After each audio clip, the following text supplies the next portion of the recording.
கூட்டணி வலுப்பட்டுருச்சு. களம் எப்படி இருக்குது? நல்லா இருக்கு. நெகோசியேஷன் போயிட்டு இருக்கு, பேச்சுவார்த்தை நடத்திட்டு இருக்கோம். இல்ல பொதுவாவே இந்த சமூக ஊடகங்கள்ல ஒரு கருத்து இருக்குது. தேமுதிக உள்ள வந்ததுக்கு அப்புறம் இன்னும் முன்னாடி இருந்த கட்சிகளுடைய அந்த சீட்டு எண்ணிக்கை கொஞ்சம் குறைய வாய்ப்பு இருக்கிறதா சொல்றாங்க. அதெல்லாம் இந்த கட்சி தலைவர்கள் முடிவு செய்வாங்க. எங்களை பொறுத்த வரைக்கும் காங்கிரஸ் பேரியக்கம் அவருடைய தலைமை இதை உன்னிப்பாக கவனித்துக் கொண்டு இருக்கிறது. கூட்டணியில் எந்த பிரச்சனையும் இல்லை. இன்னும் ஏற்கனவே வலிமையாக உள்ள கூட்டணியில் இன்னும் சில கட்சிகள் சேருகிறார்கள் என்றால் இன்னும் வலிமை பெறுவதற்கான சூழல் இருக்கிறது. நயினா நாகேந்திரன் என்ன சொல்றாருன்னா, நீதிமன்றத்தின் மூலம் திமுகவுடைய ஊழல்களை வெளிக்கொண்டு வந்து மக்கள் வந்து ஓட விரட்டுவாங்க அப்படிங்கிறாரு. ஸோ இந்த மாதிரியான பிரச்சாரங்கள் தேர்தல் நேரத்தில் நெருக்கடி உண்டு பண்ணாதான்? ஏன்னா நீதிமன்றமும் இப்போ மூத்த அமைச்சர் மேலே வழக்கு தொடர சொல்லியிருக்கிறாங்க. அதே நீதிமன்றத்தில் அதுக்கான பரிகாரத்தை தேடுவார்கள்.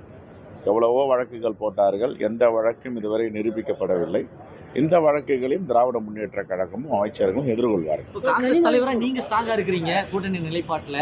ஆனா உங்க கட்சிக்குள்ள இருக்கிற சில தலைவர்கள் வந்து முரண்பாடான கருத்துக்கள் சொல்றாங்க, நடவடிக்கை எடுக்கப்படும் சொன்னீங்க. இனிமே முரண்பாடான கருத்துக்கள்லாம் சொல்ல மாட்டாங்க, பொறுத்திருந்து பாருங்க. நடவடிக்கைகள் எதாவது எடுக்கப்படுமா? கனிமொழி வந்து இது போல எதிர்மொழி கொள்கைகளை படிச்சவங்க அயல்நாட்டில் வேலை செஞ்சுட்டு இருக்காங்க.